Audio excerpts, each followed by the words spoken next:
Bonjour, je m'appelle Arnaud Cugy, je suis passionné de photovoltaïque depuis maintenant 14 ans et j'ai à cœur d'aider les Français à bien comprendre le solaire, les économies, comment ça fonctionne et surtout comment bien s'équiper à la maison en évitant toutes les arnaques. La passion du solaire, je dirais qu'elle s'est déclenchée quand j'ai pleinement pris conscience à quel point on était dans un monde où tout le monde est gagnant.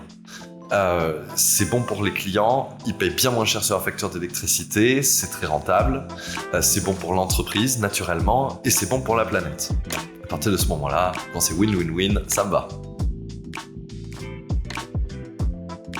Écoute, ça a commencé il y a maintenant 14 ans. J'ai commencé en tant qu'employé, j'y connaissais rien. Je me suis très vite intéressé aux économies qu'on pouvait faire. En fait, j'adore les mathématiques, c'est vraiment mon dada. Et comme j'aime les maths, il m'a semblé important de regarder la cohérence entre ce qu'on disait et les économies réalisées. Est-ce que c'était vraiment rentable à la fin ?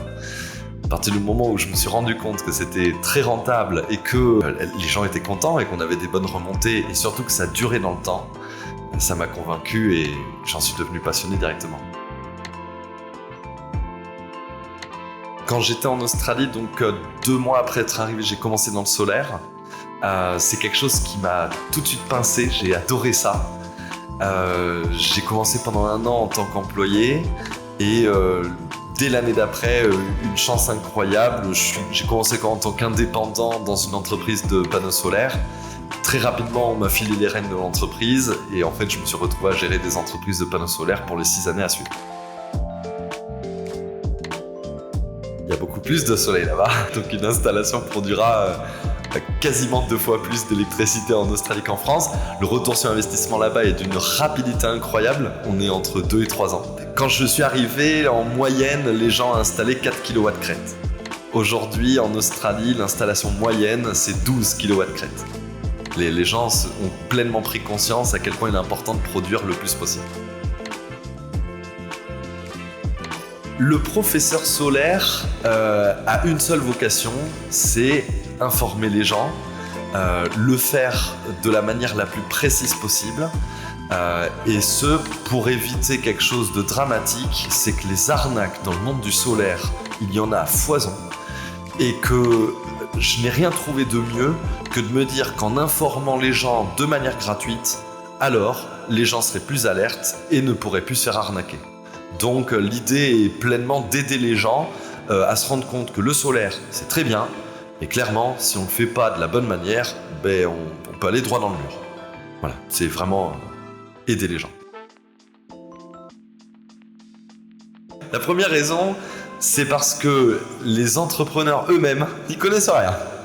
On a des gens qui sont des jardiniers qui se mettent à installer des panneaux solaires, on a Carrefour qui se met à proposer des panneaux solaires, on a Pierre-Paul Jacques qui se met à faire des panneaux solaires, ceux qui faisaient des pompes à chaleur se sont mis sur des panneaux solaires, ceux qui font de l'isolation se sont mis sur des panneaux solaires, enfin bref, tout d'un coup, tous les médecins généralistes sont devenus de grands chirurgiens du cerveau. Le solaire, certes, c'est de l'électricité, mais c'est quelque chose de très spécifique. Et de ce fait, il y a un manque de connaissances criant sur les manières de faire les installations, le type de connexion qu'on peut avoir à la maison. Est-ce qu'on doit utiliser plutôt des onduleurs centraux, des micro-onduleurs dans certains cas? Enfin voilà, c'est vraiment... il y avait un sacré manque d'informations, quoi. Le plus absurde, j'ai probablement 2 histoires qui sont assez récurrentes en fait, elles viennent assez souvent. Cette dame m'appelle, elle a acheté sa maison au mois d'avril. 3 semaines plus tard, son installation solaire ne fonctionne plus. Et elle a fait venir 3 entreprises ou 2 entreprises. Il y a 2 entreprises qui se sont déplacées, il y en a un 3e qui n'a même pas voulu venir. Le premier qui n'a pas voulu venir lui a expliqué qu'il ne touchait pas aux installations des autres parce que sinon il foutait sa garantie dessus et que c'était pas bon. Et les 2 autres gars qui sont passés, grosso modo, c'était des vendeurs et qui expliquent à la dame qui a une installation qui a une dizaine d'années que si ça marche plus, c'est normal parce que le solaire, au bout de 10-15 ans, faut tout changer. Quand la dame m'appelle, je lui explique que ça, pas du tout, c'est complètement faux. Les panneaux solaires, ça peut durer toute une vie et que la plupart du temps, les problèmes se résolvent très facilement. Aucun d'entre eux n'a pensé à vérifier les tableaux électriques et il se trouve que la seule raison pour laquelle son installation ne fonctionnait pas, c'est qu'il y avait un disjoncteur qui avait sauté. Ça a pris 5 minutes au téléphone, on a regardé le tableau, j'ai dit bon ben là, ce disjoncteur, vous me le remontez et bingo, paf, ça s'est mis à fonctionner. Oui, complètement. Attention, pas tout le temps. Ça dépend des prix, mais de façon raisonnable, on va être aux alentours des 5 ans. De façon pas raisonnable, ça peut prendre plus de 25 ans. Ça dépend des prix. Dans les pires des cas, ça pourrait durer que 10 ans. Et dans les meilleurs des cas, au bout de 50 ans, ça continue de fonctionner à merveille. Le label RGE, c'est assez particulier. On l'a suite à une formation qui s'appelle la formation CaliPV, qui est une formation qui se passe sur 3 jours et avec laquelle on vous explique qu'après 3 jours de formation, vous devenez RGE et donc vous avez toutes les compétences requises pour pouvoir faire des installations. Je ne suis pas du tout d'accord avec ça. Le RGE, c'est surtout pour pouvoir faire profiter des aides de l'État auprès des clients. Je pense notamment à la prime à l'autoconsommation et de faire bénéficier aux clients de la revente de surplus auprès de DFOA.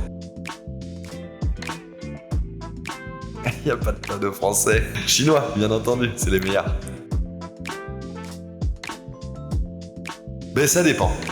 On est en 2000 ou on est en 2025 ? Si on était en 2000, le polycristallin était largement surfait et c'était le meilleur rapport qualité-prix. Aujourd'hui, tous les fabricants se sont mis à faire du monocristallin. Si on veut produire un peu plus, en général, c'est onduleur centrale. Si on veut augmenter les garanties, en général, c'est micro-ondulaire.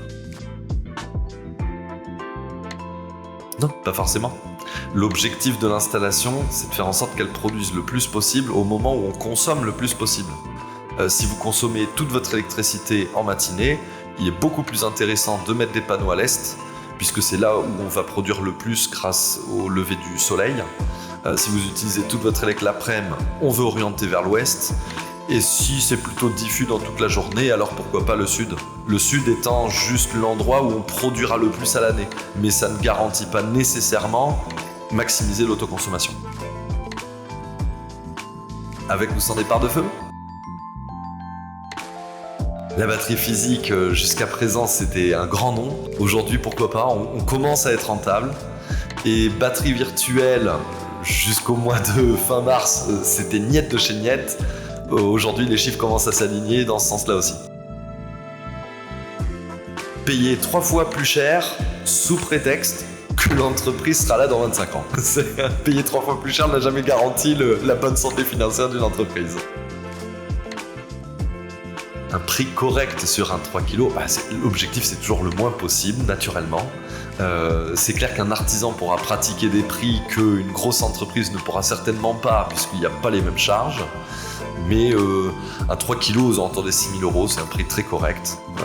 Jusqu'à 8 000 €, on considère qu'il n'y a aucun souci. Monter jusqu'à 12-13 000 € grand max.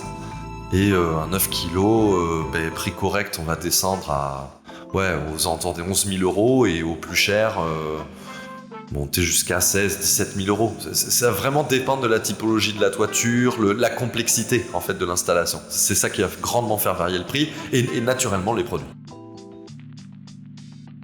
Soyez curieux, ne croyez pas ce qu'on vous dit, vérifiez que l'information qui vous a été transmise est vérifiable, vérifiez que cette information est vraie. Et à partir du moment où vous êtes bien informé, que vous avez une certitude sur les explications qui vous sont données parce qu'elles sont claires et qu'elles sont intelligibles, alors foncez, allez-y.